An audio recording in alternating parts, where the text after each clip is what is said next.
अभी यहाँ होते हैं तो सारी बातें ठीक होती है, लेकिन जब वैसे ही बाहर जाते हैं, बेहोशी में जाते हैं, तो विचार घुस जाता है और विचार के साथ इमोशंस भी आ जाते हैं और वो इमोशंस ज़्यादा नुकसान करते हैं, जल्द से बाहर आने नहीं देते। एक पल में, एक समय में आप एक स्थिति में ही होते हैं ना, उसका ठीक उपचार करिए। मेरे स्कूल का एक दोस्त था, 12वीं के बाद मैं इंजीनियरिंग करने चला गया, वो मेडिकल करने चला गया। 6-7 साल बाद मैं उससे मिला तो वो डॉक्टर हुआ था नया नया। तो मैं उसके क्लिनिक में उसके सामने बैठा हुआ हूँ। बाहर कतार है, 7-8 और मरीज हैं जो इंतजार कर रहे हैं।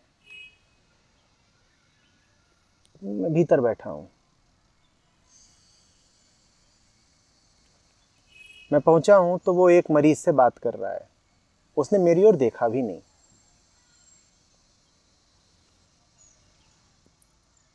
पूरी तसल्ली से, पूरा समय देकर, पूरा न्याय करके उसने उस मरीज को पहले देखा, विदा किया, फिर मेरे पास आया। तो एक बार में एक चीज। बाहर 7-8 की कतार बैठी होगी, उनमें से कुछ को यह भी लग रहा होगा कि मेरे तो 2 घंटे बीत गए, मैं 2 घंटे से इंतजार कर रहा हूं। पर भला है कि वो इंतजार कर रहा है, क्योंकि अगर वो इंतजार कर रहा है तो ये इस बात का प्रमाण है कि भीतर जो चिकित्सक है वो हर मरीज को सही समय दे रहा है। वो ये भी तो कर सकता है कि 2-2, 5-5 मिनट में निपटाओ, फिर बाहर प्रतीक्षा नहीं करनी पड़ेगी। प्रतीक्षा तो नहीं करोगे, लेकिन फिर लाभ भी नहीं पाओगे। अंदर आओगे, 2 मिनट में तुमको निपटा के दूसरों की तरह ही चलता कर देगा। तो भली बात है कि हर मरीज को वो अगर 15 मिनट, 20 मिनट देता है, पूरा तसल्ली से जांच पड़ताल। तो ये मैंने देखा, ये मैंने सीखा। जीवन के बारे में इसमें एक सूत्र है, एक बार में तो एक ही चीज रहती है ना आपके सामने, भले बाहर कतार बैठी हो। चिकित्सक जब एक को देख रहा है, उस वक्त अगर वो ये सोचने लग जाए कि बाहर कितने बैठे हैं, तो फिर मरीज की जान खतरे में। जब वो एक मरीज को देख रहा है, वो इसी वक्त ये सोचने लग जाए कि बाहर कितने बैठे हैं और उनको क्या क्या बीमारियां होंगी, उनका क्या हाल है, वो अपना पर्चा लाए हैं कि नहीं लाए हैं, दवाई ली है कि नहीं ली है, फीस उन्होंने दी है कि नहीं दी है। 1000 बातें हैं जो चिकित्सक सोच सकता है कि नहीं। पर जब वो एक के साथ है, उस वक्त वो सिर्फ एक के साथ है। और ऐसा ही चिकित्सक आपको चाहिए। आप जाएं किसी डॉक्टर के पास और वो आपको देखते देखते ख्याल करने लग जाए और सर्जरी कर रहा है आपकी, वो पेट खोल रखा है बिल्कुल, और पेट खोलते खोलते वो ये ख्याल कर रहा है कि आज 2 और सर्जरी हैं, उनका क्या करना है, तो पेट फिर खतरे में है। तो सीखने जैसी बात है ये, एक बार में।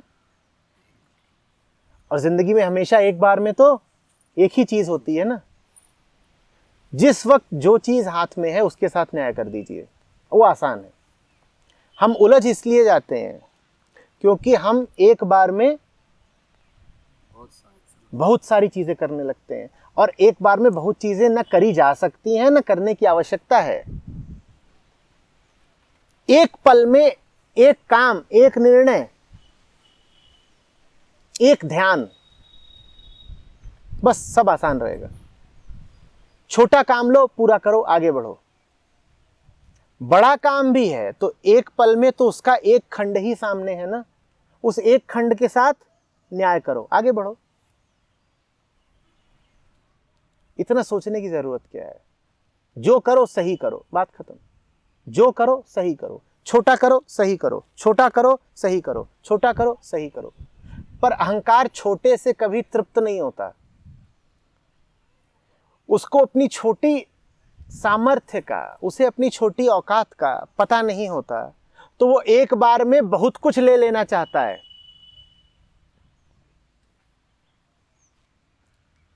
अब नए नए तुम जाओ व्यायाम करने, वजन उठाने, और तुमसे कहा गया कि ये 10 किलो का वजन लो, ये साथ में 10 किलो लो और साथ में 10 किलो लो, और 10 बार ऊपर नीचे करो।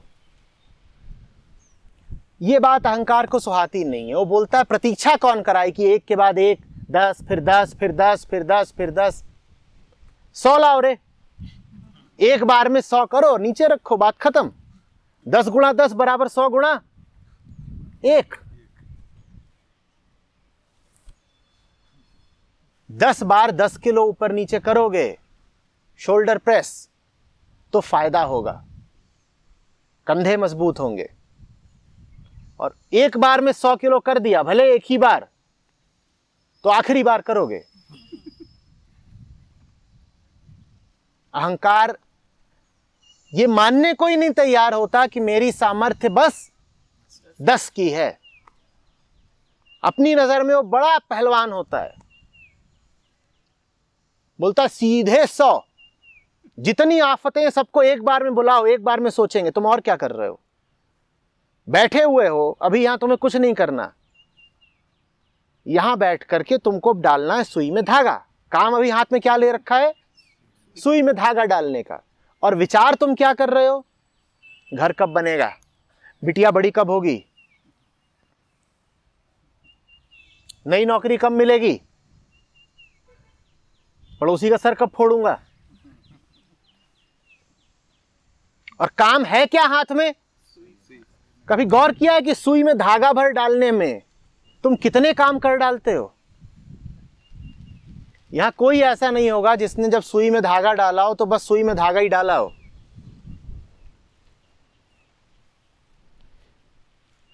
खाना बनाते हैं आप लोग, रोटी बेली है? कभी हुआ है ऐसा कि रोटी बेली हो तो सिर्फ रोटी बेली हो?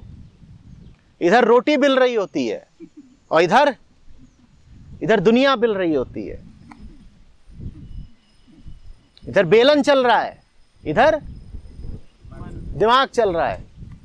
भाई अभी तुम क्या कर रहे हो?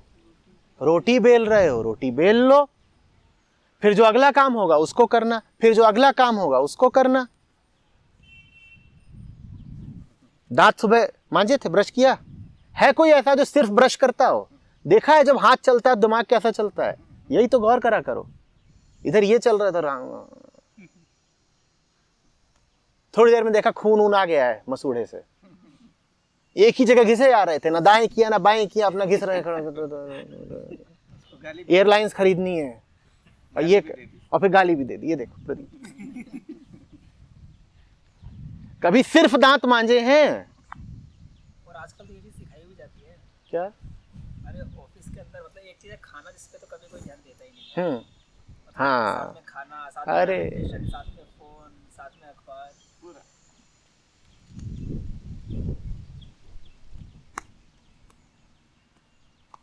Working lunch.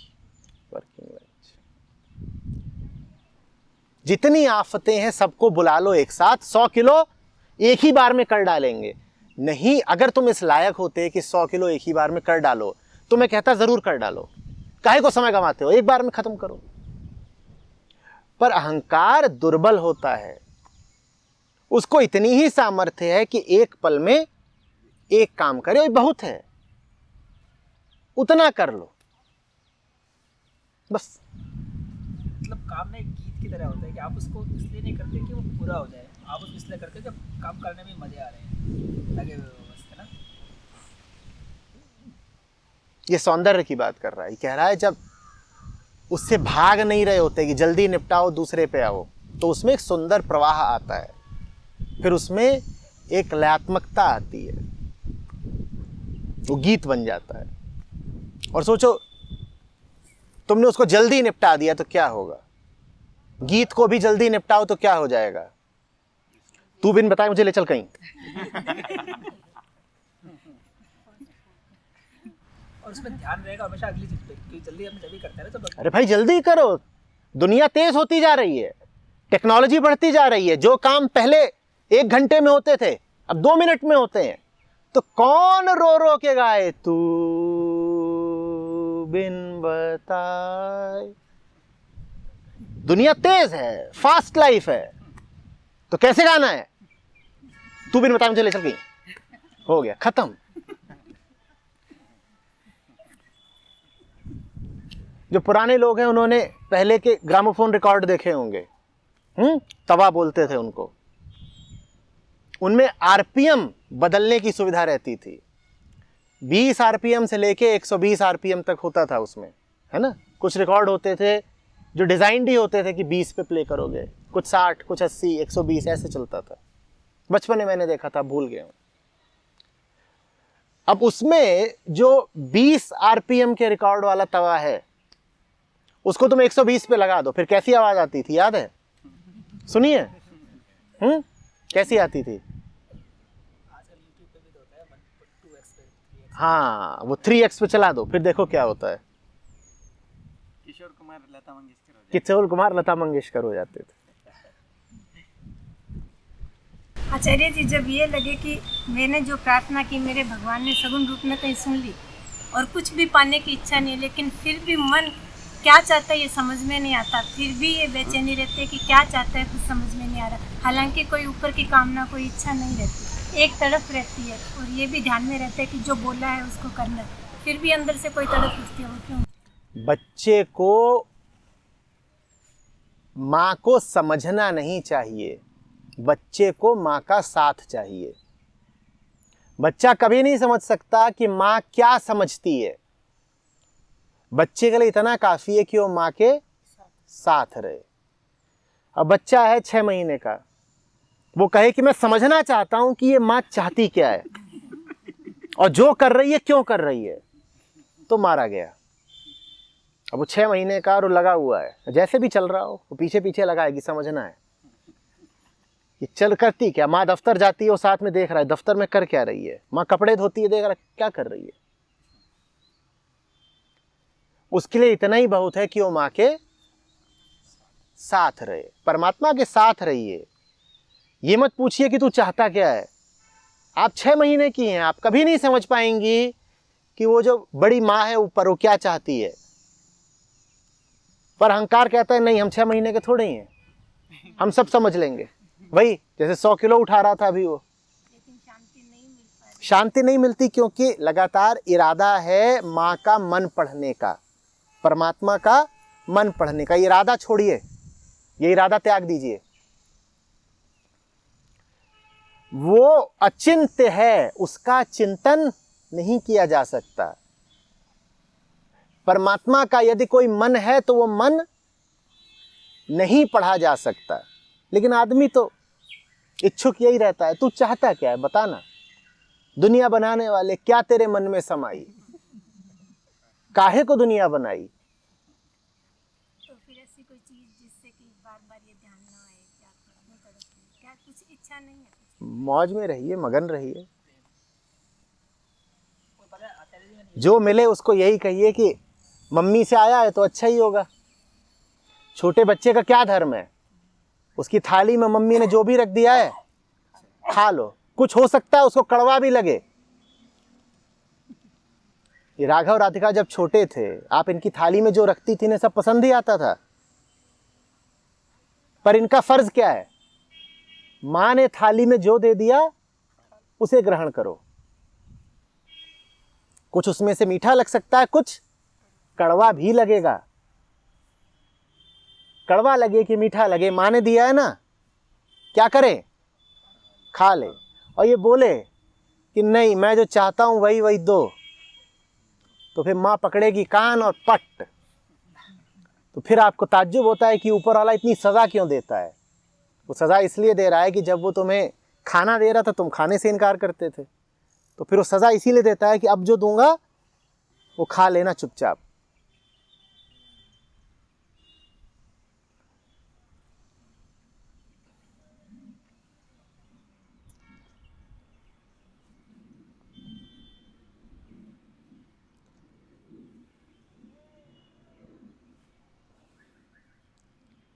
कभी थाली में कुछ दिया है आपने बच्चों को जो उनके लिए ठीक ना हो?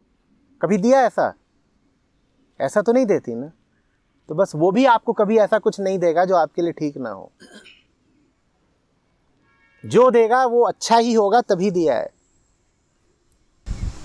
वो नहीं बोली, मैं बोली जो मांगा उससे ज़्यादा दिया। और मुझे ये भी लगता है कि मेरे प्रभु मुझे सगुन रूप में मिल गए, लेकिन क्यों आत्मा कुछ तो भी ऐसा है कि जिसके लिए वो तड़प रही है। क्यों मेरे को वो शांति जो मैं चाहती हूँ वो नहीं मिल पा रही। हो सकता है, मुझे लगता है ज़रूरत से ज़्यादा मिल गया। हो सकता है मिल रही हो, लेकिन आप जिस रूप में चाहती हो उस रूप में ना मिल रही हो।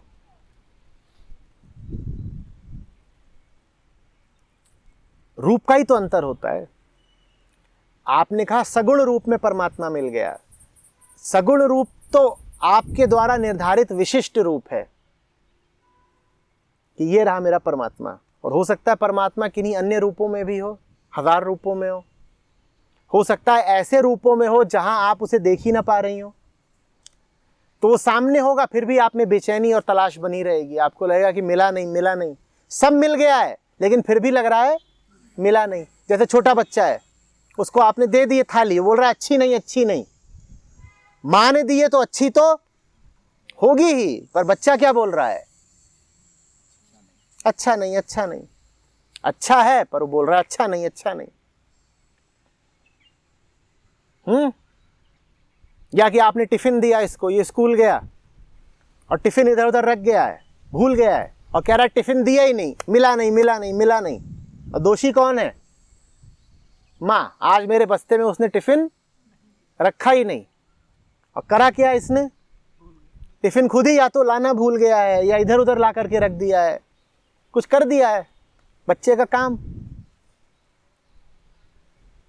सब मिला हुआ है।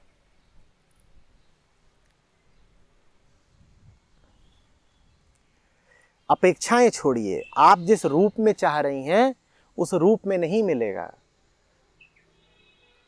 वो आपको वो नहीं देता जो आपकी प्रार्थना है। वो आपकी मांगे नहीं पूरी करता। वो आपको वो देता है जो आपकी ज़रूरत है। ज़रूरत और चाहत में अंतर समझते हो ना? बच्चे की चाहत क्या होती है? चॉकलेट। और बच्चे की ज़रूरत क्या है? रोटी, दूध, मौसम्मी का रस। और मांग क्या रहा है? चॉकलेट। तो वैसे ही आप प्रार्थना करते हैं मंदिर में के, लभु ताकलेत। संस्कृत में बोल रहे होगे ताकलेत, श्लोक में बोल रहे होगे, पर जितने खड़े हैं मंदिरों में मांग तो सब ताकलेत ही रहे हैं। भले होंगे 80 साल के, पर मांगी क्या है? ताकलेत।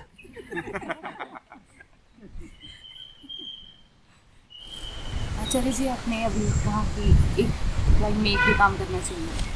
तो ऐसे मुझे होता है कि रात में भी मैं जगूँ तो इतने सारे काम याद आ जाते हैं कि मेरी नींद खुल जाती है, उसके बाद नींद ही नहीं आती। तो इतना सोच सोच के मैं परेशान हो जाती हूँ कि वो नींद ही नहीं लगती उसके बाद। ऐसे रोज़ होता है। उस वक्त कोई एक काम कर डालिए, रात को किसी कुछ भी। जाइए कोई एक काम जो घर का बचा हुआ हो। मान लीजिए रसोई थोड़ी गंदी छोड़ के सो गई है, वो कर दीजिए। दफ्तर का कोई काम है बहुत छोटा सा, कुछ किसी को एक मेल लिखनी थी, आप सुबह भी लिख सकती थी, वो रात में ही भेज दीजिए। कोई एक काम कर दीजिए, सो जाइए। ये इसलिए नहीं कि वो काम जरूरी है, बल्कि इसलिए कि बच्चे को समझाना है। रात में बच्चा उठ के उधम कर रहा है, चाहिए वो चाहिए, फै चाहिए, तो क्या करोगे? कहोगे ले इतना कुछ दे दिया, अब मुंह में डाल, सो जा। नहीं भी देते तो कुछ हो नहीं जाता। वो सारी बातें व्यर्थ की मांग रहा है, पर अब उधम तो कर ही रहा है, तो कुछ थमा दो, ले जा। आप इतने सवाल पूछते हो, उनमें से क्या एक का भी जवाब आवश्यक है? पर इतना तो बोलता रहता हूं कि अब इतना मांग रहे हो, इतना पूछ रहे लो, ये कोई भी जवाब ना ठीक है ना आवश्यक है, पर ऐसे ही है। मन को कुछ चाहिए तो प्रदीप जी हैं, 100 पार कर चुके होंगे सवालों में, पूछे ही जाते हैं, तो वो पूछे जाते हैं, मैं बोले जाता हूं। न उनका पूछना जरूरी है, न ये जवाब जरूरी है। जो उत्तर दिए जाने थे सब दिए जा चुके हैं। अब आगे किसी उत्तर की जरूरत है नहीं। उनको पूछना है। जब वो बहुत पूछ लेते हैं 2 बार 4 बार, तो कई बार तो 2-4 बार पूछे मैं जवाब न दूँ तो शिकायत आती है पीछे से, फिर लोग आके बताते हैं प्रदीप जी कह रहे हैं वो मैं हर बार महक में CIR में सवाल पूछता हूँ, अभी 2-3 हफ्ते से कहीं उत्तर नहीं आया। कहता हूँ इस बार उनका सवाल सबसे ऊपर लिख देना तो मुझे फिर या याद दिला देना तो ले लूँगा।